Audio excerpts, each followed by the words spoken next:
The officer thought it would be just another raid, another round on house, another night of guns, money and drugs. But when they kicked open the door to a back room, the smell hit them first. Something alive, something suffering. In a corner, behind piles of cash and weapons, was a roasted cage. And inside that cage, was a pair of golden eyes staring back at them. It wasn't a person.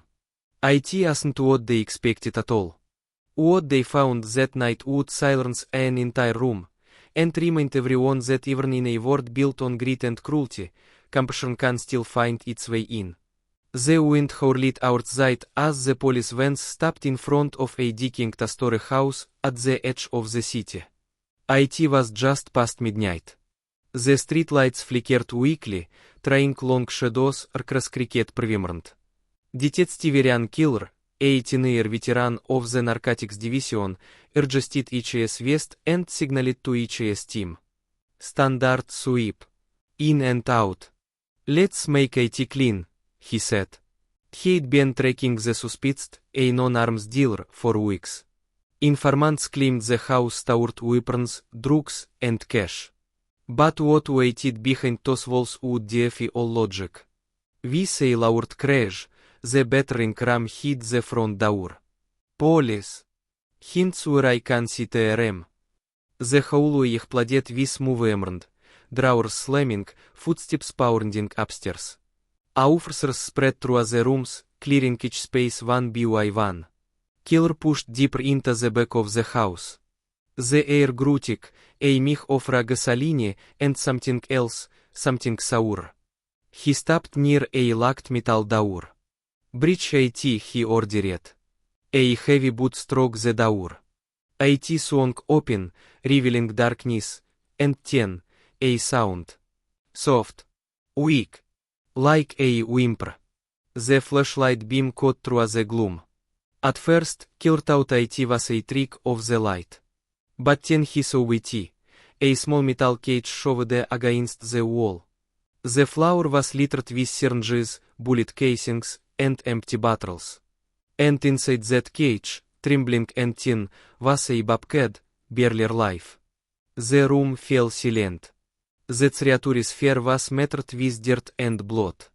Its claws had been broken down to stops. A heavy chain was wrapped around its neck, cutting into the skin.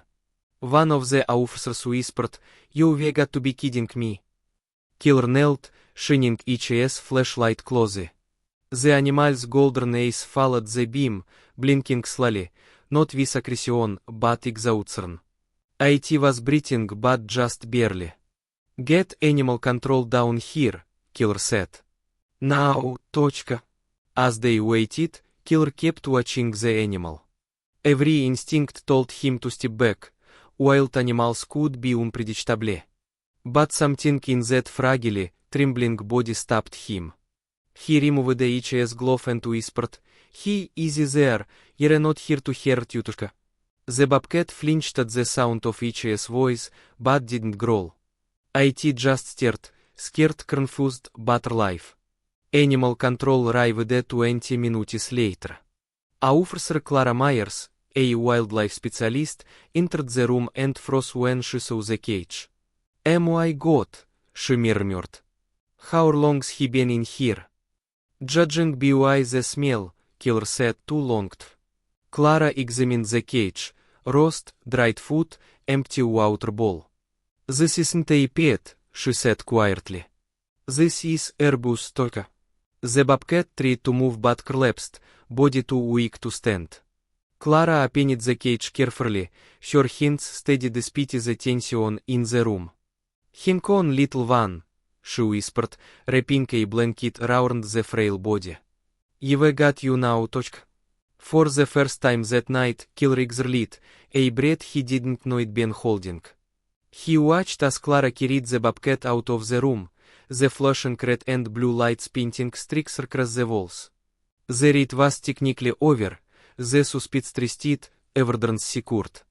But as Killer stood in that empty room, staring at the empty cage, he couldn't shake the feeling that the real victory wasn't in the drugs or the guns. IT was in the heartbeat that he'd just left through the door. Outside, the vines doors closed, and the sound of sirens faded into the night. Inside that blanket, the bobcat's tiny chest rose and fell, faint but steady.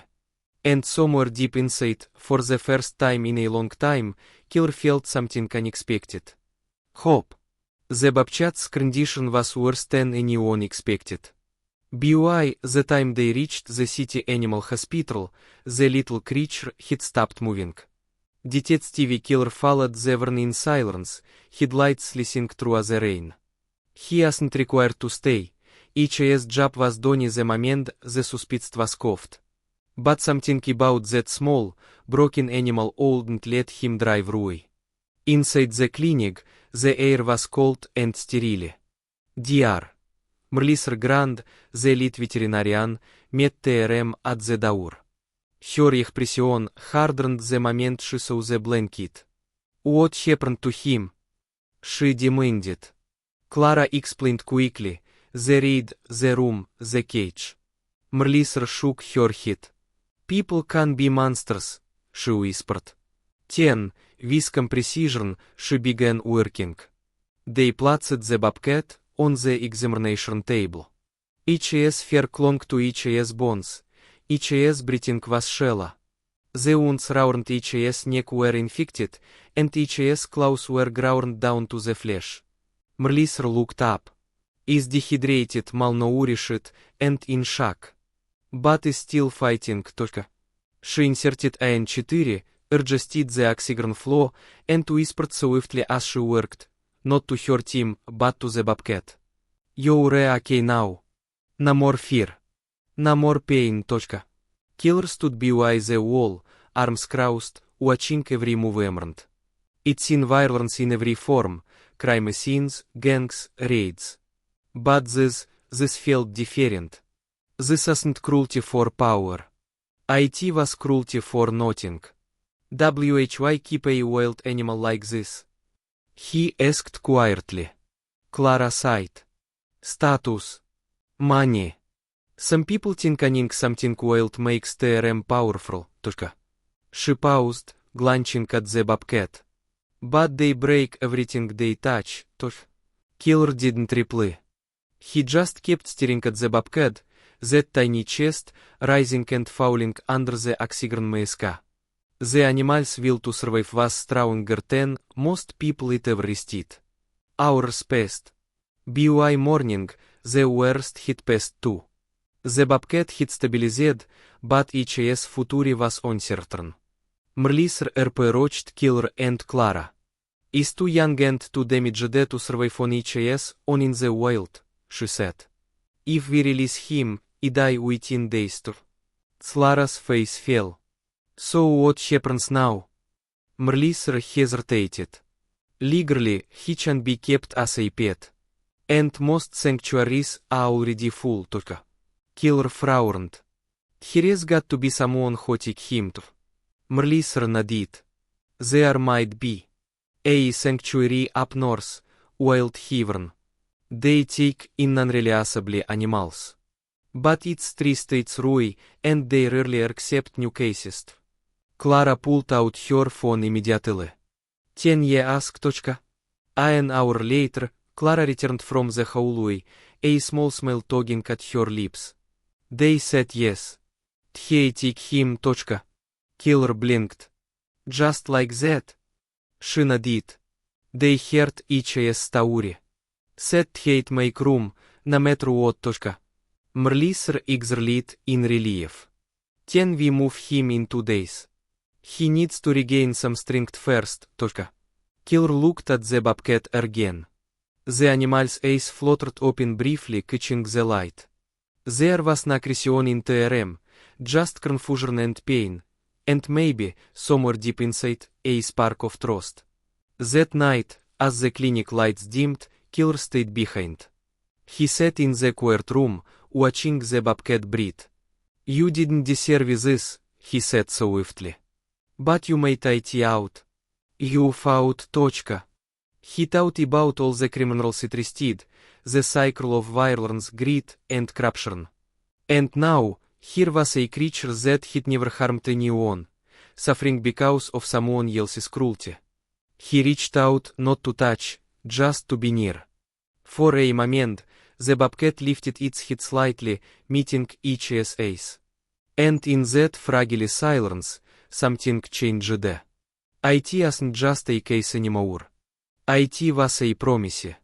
2 days later, a small transport van pulled up outside the clinic. Clara and Killer helped prepare the crate. Soft towels. Gentle hints. No noise, no fear. Merliser gave one last nod. You're going somewhere safe now, little fighter. As the van door closed, Killer placed each hint on the metal side. Make it count, he whispered. The engine started, and the van rolled out of the parking lot, carrying a creature that had seen the worst of humanity. On each way to make the best of it. The road to Wild Heaven cut through rolling fields and quiet forests. The morning sun painted the sky in soft gold, and for the first time since the raid, the journey didn't feel heavy. In the back of the van, the small bobcat slept peacefully, wrapped in a blanket, breathing steady and calm. Clara sat beside the crate, one hand resting near the bars. Is a fighter, she said swiftly. Didn't think it make it this far. Detective Killer nodded from the passenger seat. Guess he wanted each second chance more than anyone, he replied. Hours later, the van pulled up to a wide clearing surrounded by towering pines and wooden enclosures. A unpainted sign read, Wild Heaven Sanctuary, where every creature deserves peace.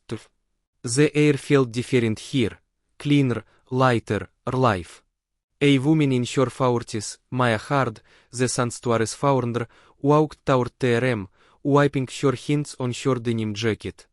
You must be the team from the raid, she said, smiling warmly. Let's see our little guest, Toka. Clara and Maya lifted the crate gently and carried it to a quiet enclosure at the back of the sanctuary. Birds sang in the distance. The smell of pine and grass replaced the chemical scent of the city. When they set the crate down, Maya knelt and peered inside. Her eyes softened immediately. Ah, sweetheart, she whispered. What did they do to you? The bobcat blinked in the sunlight, confused at the southern appearance around him. He had never seen trees this close, never shared the sound of wind through leaves. He hesitated, each paws pressing against the edge of the crate. It's okay, Maya said swiftly. You're safe now, Toshka.